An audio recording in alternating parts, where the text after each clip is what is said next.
Unified 911, anong matutulong namin sa'yo? Anya ti maitulong miken ka po. Anong may tatabang ko sa imo? Unsay akong ikatabang nimo? Ngini makadabang na misal ka no? Sa anumang wika o dialekto, may tulong na darating sa iyo.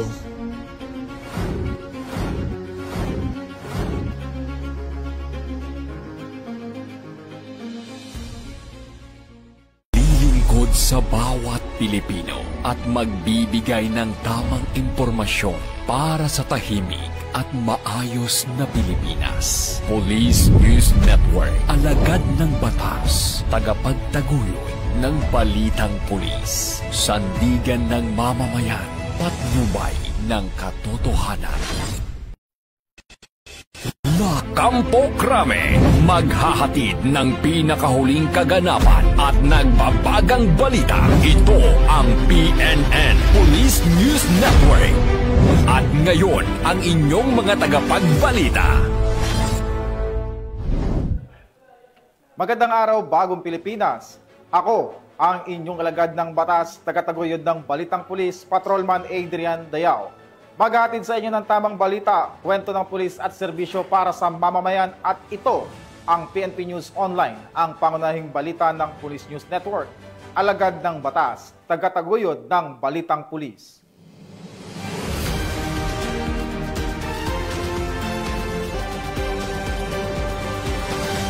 Narito ang mga balitang dapat nyong abangan.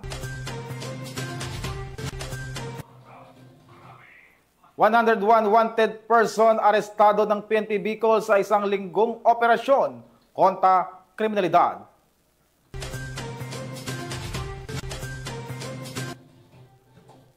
Mahigit 600,000 pisong halaga ng fully grown marijuana plants ang binunot at sinunog ng mga otoridad sa Tinglayan, Kalinga.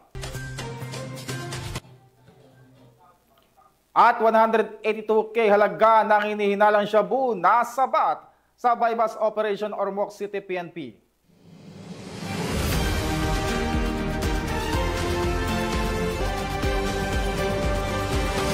Narito ang mga balitang hatid ng ating PNN correspondents mula sa iba't ibang panig ng bansa.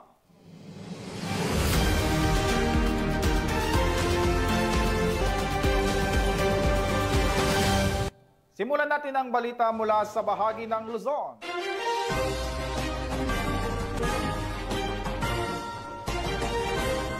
Nakiindak ang mga tauhan ng Police Regional Office 1 sa isalagwang Zumba for a cause na may temang Moving with Purpose, Dancing for Life para sa mga cancer warrior at isinagawa rin ang tree planting activity sa San Fernando City, La Union.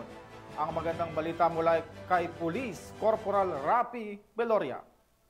Unahan ni Police Brigadier General Dindo R. Reyes, Regional Director ng Police Regional Office 1, ang dalawang makabuluhang aktibidad na isinagawa sa Camp Brigadier General Oscar M. Florendo, Parian, San Fernando City, La Union, katuwang ang Soroptimist International of the Americas Philippines Region o SIAPR, sa pamumuno ni Mrs. Leticia O. Cruz, District Director ng Greater Manila District, at ang Officers Ladies Club Foundation Incorporated, Pro 1 Chapter sa pangunguna ni Mrs. Cersei G. Reyes, advisor ng nasabing organisasyon. Isa sa mga pangunahing aktibidad ay ang tree planting activity na isinagawa bilang pagsuporta sa advokasya ng PNP na makakalikasan. Isa sa mga pangunahing core values ng institusyon. Layunin ng gawaing ito na ipakita ang aktibong papel ng kapulisan sa pangangalaga ng kalikasan bilang bahagi ng mas malawak na hangaring hindi lamang panatilihin ang kapayapaan at kaayusan, kundi tiyaking ipapamana sa susunod na henerasyon ang isang mas magandang kinabukasan.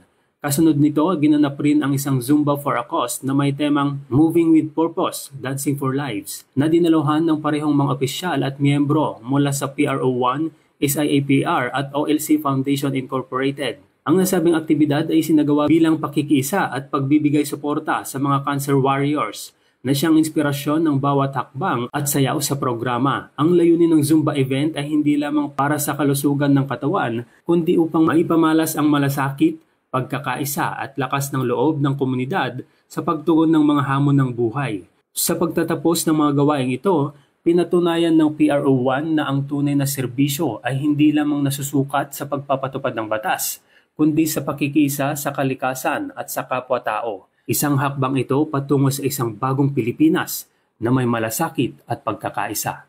Mula dito sa Ilocos Region, ako ang inyong PNN correspondent, Police Corporal Rafi Viloria, alagad ng batas, tagataguyod ng Balitang Pulis. Maraming salamat sa iyo, Police Corporal Viloria, sa patuloy na kampanya kontra illegal na droga ng PNP. Naglunsad ng Anti-Illegal Drug Awareness ang mga tauhan ng Regional Police Community Affairs and Development Unit 2 sa mga estudyante ng Reyna Mercedes Vocational Industrial School, Isabela. Ang buong detalye hatid ni Patrolwoman Wendy Singson. Bilang bahagi ng pinaigting na kampanya laban sa iligal na droga, matagumpay na isinagawa ang 2 araw na Youth Summit 2025 na may temang Strengthening Youth Advocacy Towards Drug-Free School and Community. Nito lamang ika-24 hanggang ika-25 ng Setyembre ngayong taon sa Reyna Mercedes Vocational and Industrial School, Barangay Talungan, Reyna Mercedes, Isabela. Pinangunahan ito ng Reyna Mercedes Police Station sa pamumuno ni Police Major Charles B. Carino, Chief of Police, at Regional Police Community Affairs and Development Unit 2 sa pamumuno ni Police Captain Ruby Ann J. Versida, OICRP Kadutu, katuwang ang pamunuan ng RMVs sa pangunguna ni Mrs. May Rani Christine A. Sipagan, School Principal 2. Umabot naman sa 1,200 na mag-aaral mula junior at senior high school ang nakibahagi sa nasabing programa. Tinalakay ni Police Captain Jefferson N. Dalayap, Deputy Chief of Police ng Reyna Mercedes Police Station, ang issue ng gangs and youth violence kung saan binigyan diin ang kahalagahan ng mentorship, community support at personal development upang maiwasan ang kabataan sa gang-related activities. Samantala, tinalakay naman ni Patrolwoman Jerilyn Colico, Action PNCO ng RP Kadutu, ang patungkol sa Republic Act 11930 para sa mga mag-aaral mula grade 9 at grade 10 at Republic Act 9165 para sa mga mag-aaral mula grade 11 at grade 12 ng nasabing paaralan. Mahalaga po ito sa ating mga kabataan kasi dahil alam naman po natin na napakaraming involved na ngayon sa mga violence natin nakikita natin sa mga news, kaya mahalaga po ito yung ating activity na ginagawa sa mga school para sa ganon ma-educate po yung ating mga kabataan, lalong-lalo na itong mga estudyante po. Samantala, patuloy ang PNP Isabela sa pakikipag-ugnayan sa mga paaralan upang mapalawak ang advokasya laban sa iligal na droga. Mula dito sa lalawigan ng Isabela, ako ang inyong Police News Network Correspondent, Patrolwoman Wendy Singson, alagad ng batas, tagataguyod ng Balitang Pulis. Singson, isang babae ang arestado ng Criminal Investigation and Detection Group, Zambales, dahil sa paglabag sa Social Security System Act of 2018. Police Corporal Giselle Rivera, ibalita mo. Ang isang babae sa probinsya ng Zambales na may kinakaharap na kaso kaugnay ng paglabag sa Social Security System Act of 2018. Kinilala ang suspect na si Alias Maria, 31 anyos, residente ng Barangay del Pilar, Iba, Zambales. Naaresto siya sa Barangay Santo Rosario ng parehong lugar ng pinagsanib pwersa ng CIDG Zambales Provincial Field Unit sa ilalim ng pamumuno ni Police Captain Leonardo Surio, Officer in Charge at Iba Municipal Police Station. Ang warrant of arrest laban sa kanya ay nilabas ng korte para sa kasong paglabag sa Republic Act 11199 o SS Act of 2018 na may 72,000 na piyansa.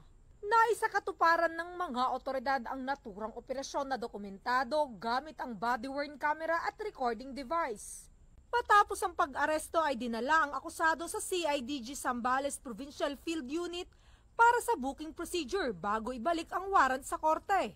Bahagi ito ng pinaigting na oplan pagtugis ng CIDG para tiyakin na ang lahat ng may kasong kinakaharap ay mahaharap sa batas. Mula dito sa City of San Fernando, Pampanga, ang inyong PNN correspondent, Police Corporal Giselle V. Rivera. Alagad ng batas, tagataguyod ng Balitang Pulis.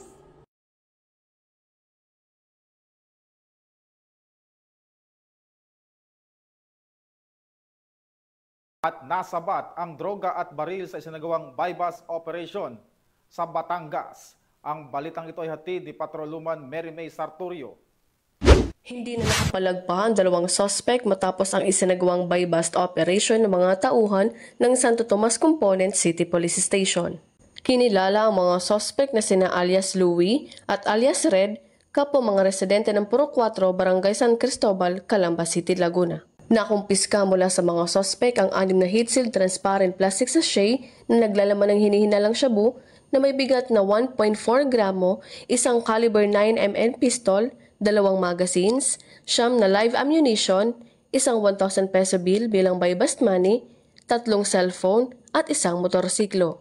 Kasalukuyang nasa custody ng Santo Tomas Component City Police Station ang mga arestadong akusado para sa dokumentasyon at tamang disposisyon. Ang kanilang pagkakaaresto ay patunay ng dedikasyon ng ating mga kapulisan sa pagpapanatili ng kapayapaan at seguridad sa komunidad. Mula rito sa Calabarzon, ako ang inyong Police News Network Correspondent, Patrolwoman Mary May Sarturio. Alagad na batas, tagataguyod ng Balitang Pulis.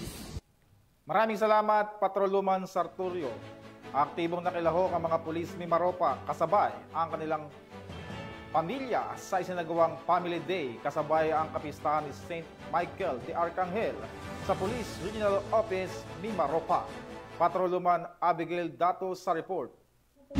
Pinagdiwang ng Police Regional Office Mimaropa ang PNP Family Day kasabay ng kapistahan ni St. Michael de Arcangel, patron ng kapulisan, sa pangunguna ni Police Brigadier General Rowel C. Rodolfo, Regional Director, noong ika-29 ng Setyembre taong kasalukuyan sa Camp Brigadier General Efegenio C. Navarro, Barangay Suki, Calapan City, Oriental, Mindoro.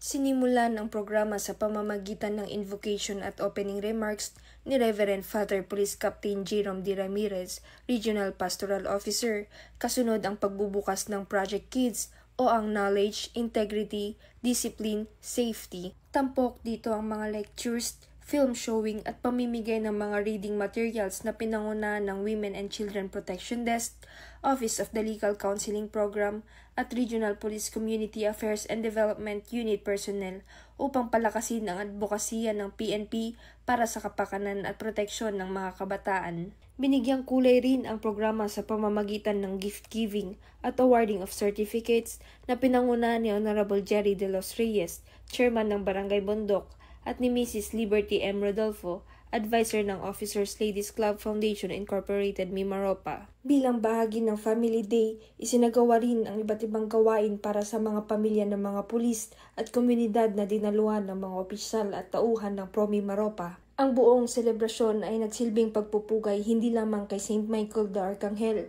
kundi maging sa dedikasyon ng PNP sa pagsusulong ng pamilya, pananampalataya at serbisyong mga tao. Mula dito sa Calapan City, Oriental, Mindoro, ako po ang iyong Police News Network Correspondent, Patrolwoman Abigail B. Dato, alagad ng batas, tagataguyod ng Balitang Pulis.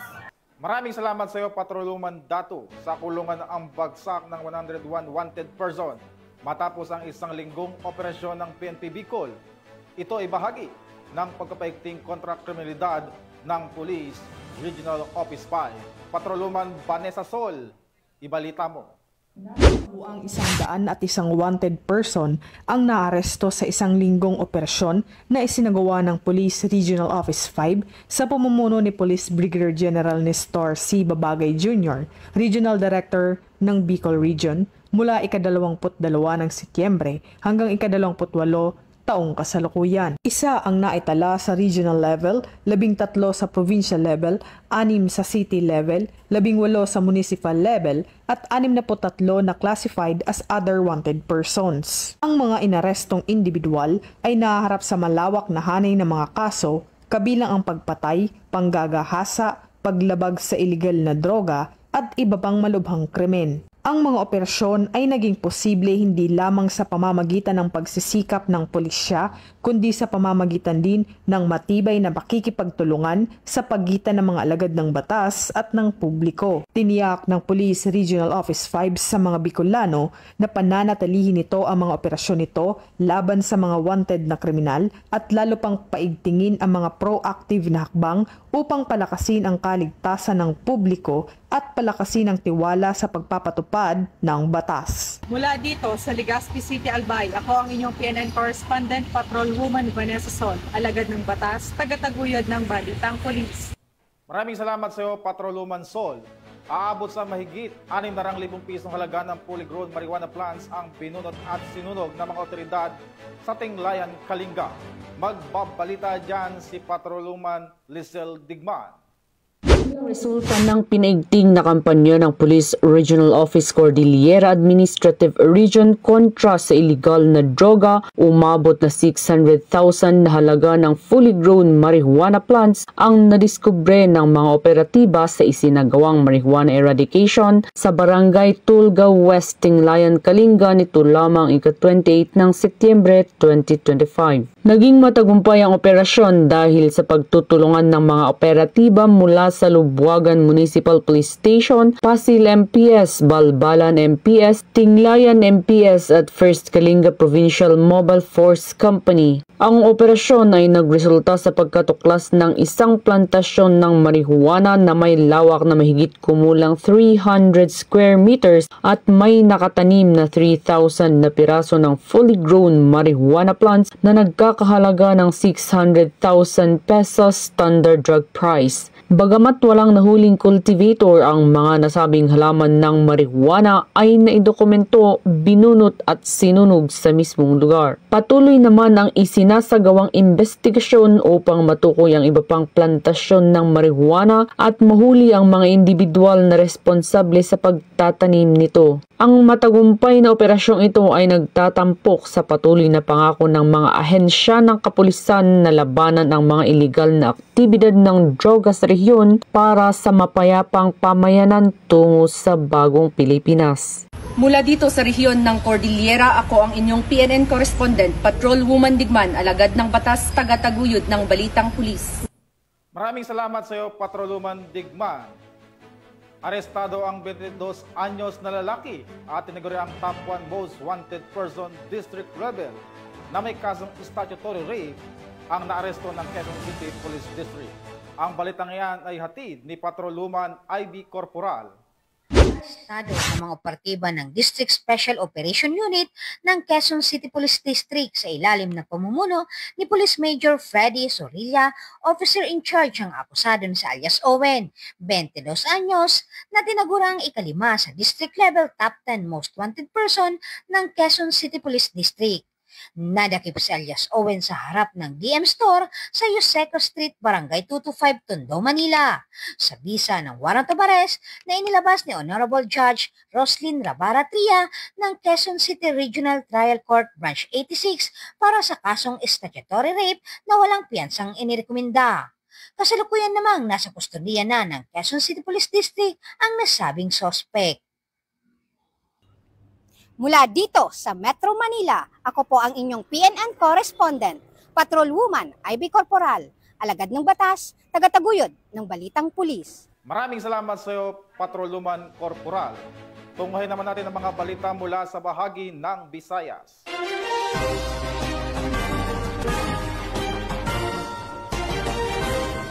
Arestado ang tulak ng droga matapos ang bypass operation ng mga tauhan ng Oton Municipal Police Station sa Oton, Iloilo. Patrolwoman Ledilyn Bansagon, ibalita mo.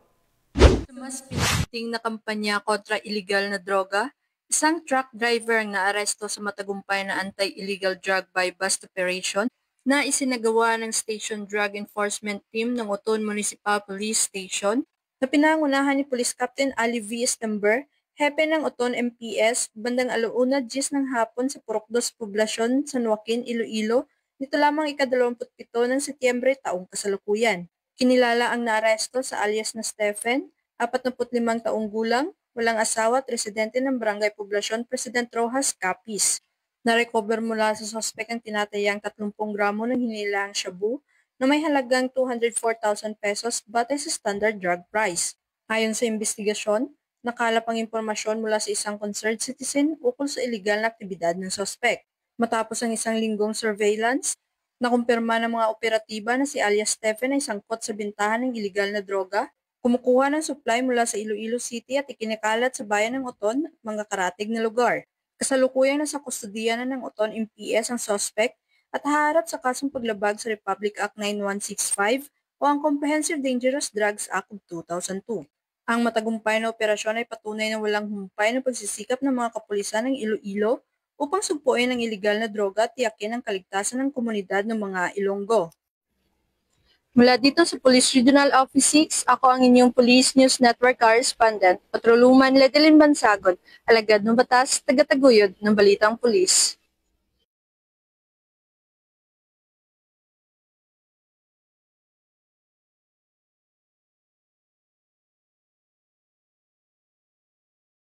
City, Patrolwoman Flora May Asares sa report. Tulungan ng bagsak ng top 3 most wanted person provincial level na may kasong rape by sexual assault ng RA 7610. Matapos itong maaresto sa sitio Tugas, Banawag at Shepherd, Barangay Guadalupe, Cebu City, noong ika-27 ng Setyembre ng taong kasalukuyan. Kinilala ni Police Major Mark Eric C. Papong, Station Commander ng Police Station 9 Cebu City Police Office, ang suspect na si alias Mel, 35 anyos, na residente ng naturang lugar.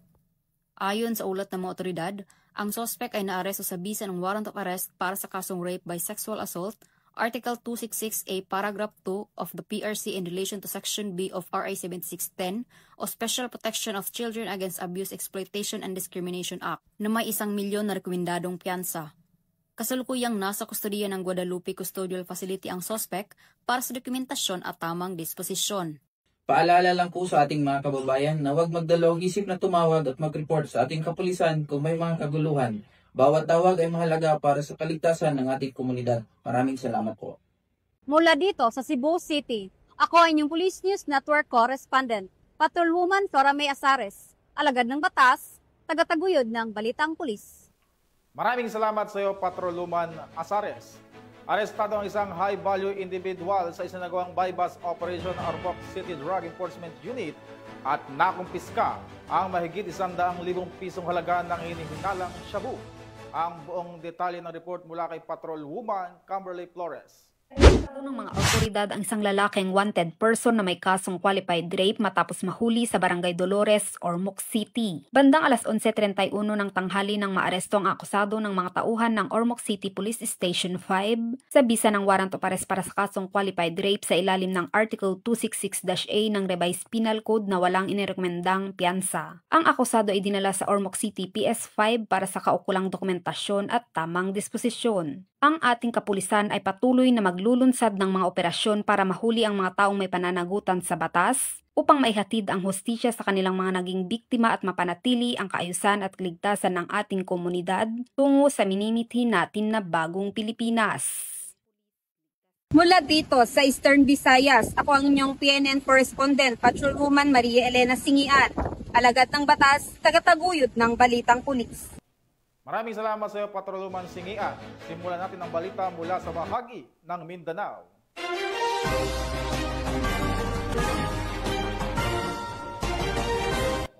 Isang 40 anyos na lalaki ang arestado sa nagawang joint buy-bust operation ng Sindangan Municipal Police Station at First Zamboanga del Norte PMFC at Intelligence ng Philippine Army. Ang buong detalye ay hatid ni Patrolwoman AJ Cortez. Arestado ang isang 40 anyos na karpintero sa isinagawang joint drug buy-bust operation ng mga tauhan ng Sindangan Municipal Police Station sa pangunguna ni Police Lieutenant Colonel Jose F. Rivero III, katuwang ang 1st Zamboanga del Norte PMFC at Intel personnel ng 97th IB Philippine Army dito lamang ika-28 ng Setyembre taong kasalukuyan, bandang alas 3 ng hapon sa Barangay Goleo, Sindangan, Zamboanga del Norte. Kinilala ang suspect na si alias Hampak, residente ng Barangay Mara, Sindangan. Sa operasyon, na-recover mula sa suspect ang 2 heat-sealed transparent plastic sachet na naglalaman ng hinihinalang shabu na tumitimbang ng humigit kumulang 4 na gramo at tinatay nagkakahalaga ng 27,200 pesos. Nakuha rin ang isang 1,000 piso bill na ginamit bilang mark money, isang transparent na plastic cellophane na nagsilbing lalagyan at isang bagong kaha ng sigarilyo na kulay pula na ginamit na container. Ang mga nakumpiskang ebidensya ay dinala sa Provincial Forensic Unit Fatima Liloy, Zamboanga del Norte para sa pagsusuri habang ang suspect ay nasa kustodiya ng Sindangan Municipal Police Station para sa kaukulang disposisyon. Layunin ng operasyon ang pagpigil at pagsupil sa paglaganap ng iligal na droga sa lalawigan, pagtitiyak ng kaligtasan ng mga mamamayan at pagpapatibay ng kampanya ng pamahalaan laban sa pinagbabawal na gamot para sa mas mapayapang pamayanan. Mula dito sa tanggapan ng kapulisan sa Region Siyam, ako ang iyong PNN Correspondent Patrolwoman AG Cortez, alagad ng batas, tagataguyod ng Balitang Pulis. Maraming salamat sa iyo, Patrolwoman Cortez. Samantala, serbisyo publiko, ang hatid ng serbisyo caravan ng 102nd Maneuver Company Misamis Occidental sa mga residente ng Sinakaban, Misamis Occidental. Ang magandang balita ito ay hatid ni Patrolwoman Risa Sahonya. Ng malasakit, isang paglalakbay ng pagbabago. Ang serbisyo caravan ay patuloy na umuusad, hindi lamang dala ang serbisyo, kundi pati ang pangako ng dignidad at mas maliwanag na bukas para sa bawat mamamayan. Sa pamumuno ni Police Major Alvin Marnilo Tamayo, Company Commander ng 102nd Maneuver Company, katuwang ang kaniyang mga kasamahan, matagumpay na naisagawa ang serbisyo caravan sa Barangay Estrella, Sinakaban, Misamis Occidental. Nakipagtulungan ang unit sa lokal na pamahalaan ng Sinakaban at iba't ibang ahensya ng pamahalaan upang maihatid ang mahalagang serbisyo gaya ng medical na tulong, suporta sa kabuhayan at mga programa sa kaligtasan. Namahagi rin sila ng food packs at tsinelas para sa mga residente kasabay ng anti-terrorism dialogue na layong palakasin ang katatagan ng komunidad at ang pakikipagtulungan sa mga otoridad para sa seguridad. Ang nasabing gawain ay patunay ng nagkakaisang pamamahala na nagsusulong ng madaling pag-akses sa serbisyo at inklusibong kaunlaran para sa lahat ng barangay sa lalawigan.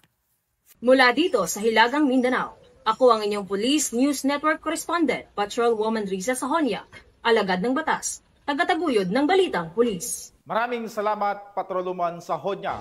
Isang babaeng arestado na may kasong estapa na tinaguro ang top 1 most wanted person ng City Special Operation Group sa Davao City. Patrolwoman June Marie Joy Rupin sa report.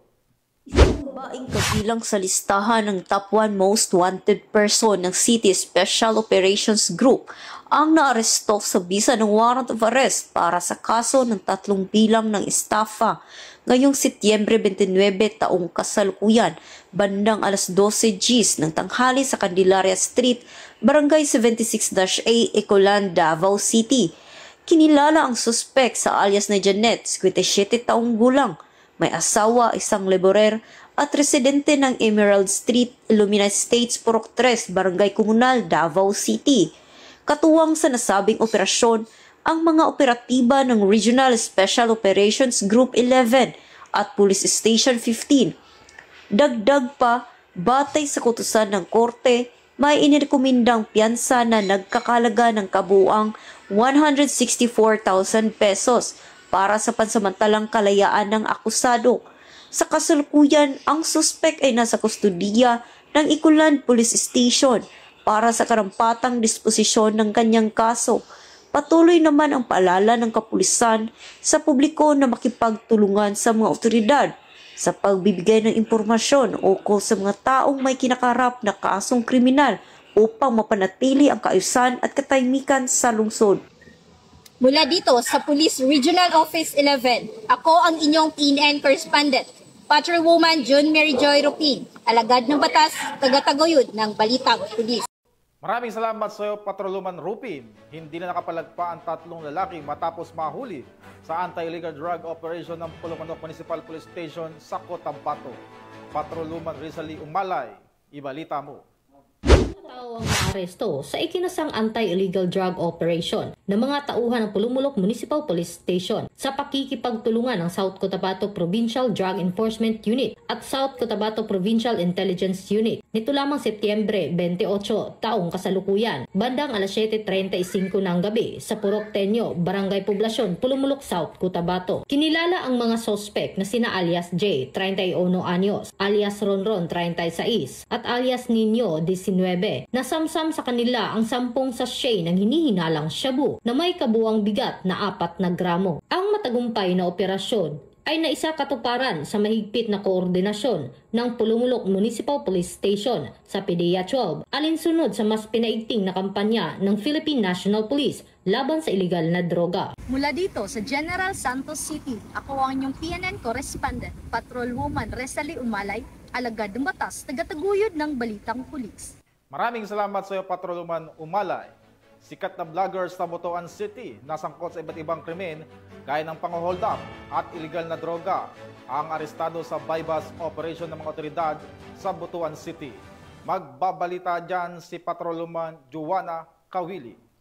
Nalubong sa kustodiya ng otoridad ang isang kilalang vlogger na sangkot sa mga scam at hold-up sa lungsod ng Butuan matapos itong masakote dahil sa paglabag sa batas kaugnay sa iligal na droga, pagdadala ng hindi lisensyadong baril, panlilindang at pang-hold-up sa iba't ibang establishmento sa Butuan City at sa kalapit na mga munisipalidad sa Agusan del Sur at Agusan del Norte. Kinilalang nasabing vlogger na si Jan, walang trabaho at kasalukuyang naninirahan sa P8 Malalag, Barangay Libertad, Butuan City. Ayon sa mga otoridad, mula sa kanya ay nakumpiska ang mga sumusunod: 2 sachet ng pinaghihinalahang shabu na may kabuoang timbang na 10 gramo na nagkakahalaga ng 68,000 pesos, halagang 7,000 bilang bypass money, isang pistol na may 4 na bala at isang motorsiklo. Ani Police Captain Charles Evan Gatchalian, hepe ng Station 3 at pinuno ng operasyon, matagal na nilang minomonitor ang suspect dahil sa kanyang illegal na aktibidad. Ipinahayag niya na walang tigil ang pagpapatrolya ng otoridad upang masakote ang suspect kahit saan man ito magtago at papanagutin sa kanyang mga paglabag sa batas. Sa isinagawang bypass operation na pinangunahan ng Station Drug Enforcement Unit at buong puwersa ng Butuan City Police Station 3, matagumpay na naaresto si alias Jan. Sa kasalukuyan, siya ay nasa kustodiya na ng pulisya at nahaharap sa kasong paglabag sa RA 9165 o Comprehensive Dangerous Drugs Act of 2002. Mula dito sa Police Regional Office 13, ako ang inyong PNN correspondent, Patrolwoman Joanna Kawili, alagad ng batas, tagataguyod ng Balitang Pulis. Maraming salamat sa iyo, Patrolwoman Kawili. At sa ating huling balita, sa pagpapanatili ng kapayapaan sa komunidad, ang Marawi City Police Station ay nagsagawa ng anti-illegal drugs at anti-terrorism awareness sa mga residente ng Barangay Port, Marawi City. Ang buong detalye ang hatid ni Patrolwoman Angela Bandarlipe. Isang matagumpay na talakayan tungkol sa anti-illegal drugs, anti-terorismo at mga paalala sa crime prevention para sa mga residente ng Barangay Dayawan, Marawi City ang isinagawa ng mga personahe ng Marawi Community Affairs and Development sa Barangay Fort, Marawi City nito lamang 29 ng Setyembre taong kasalukuyan. Ang naturang aktibidad ay naging inisyatibo ni Police Lieutenant Mohodin C. Pagayawan, Chief of Police, katuwang mga barangay officials at iba pang residente ng naturang lugar.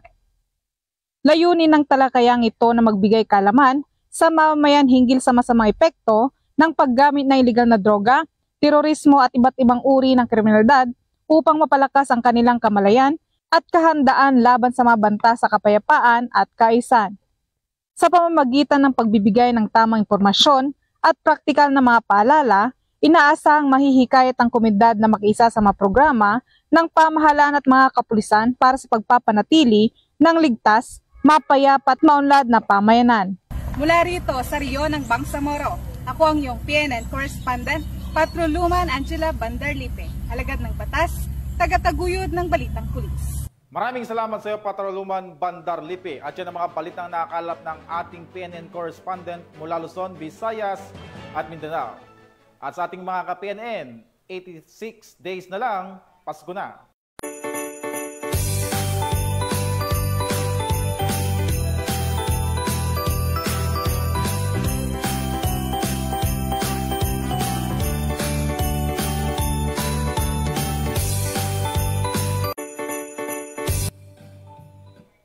At sa ngalan po ng pamunuan ng Philippine National Police sa panguna ni Acting Chief PNP Police Lieutenant General Jose Melencio Nartates Jr. at sa pamumuno ni President Ferdinand Bongbong Marcos Jr., kami maglilingkod sa bawat Pilipino at magbibigay ng tama at balanseng balita mula rito sa tanggapan ng tagapag-ugnay ng Pambansang Pulisya. Ako po ang inyong alagad ng batas, tagataguyod ng Balitang Pulis. Ako po si Patrolman Adrian Dayao, maghahatid ng tamang balita, kwento ng pulis at serbisyo para sa mamamayan. At ito ang PNP News Online, ang pangunahing balita ng Police News Network.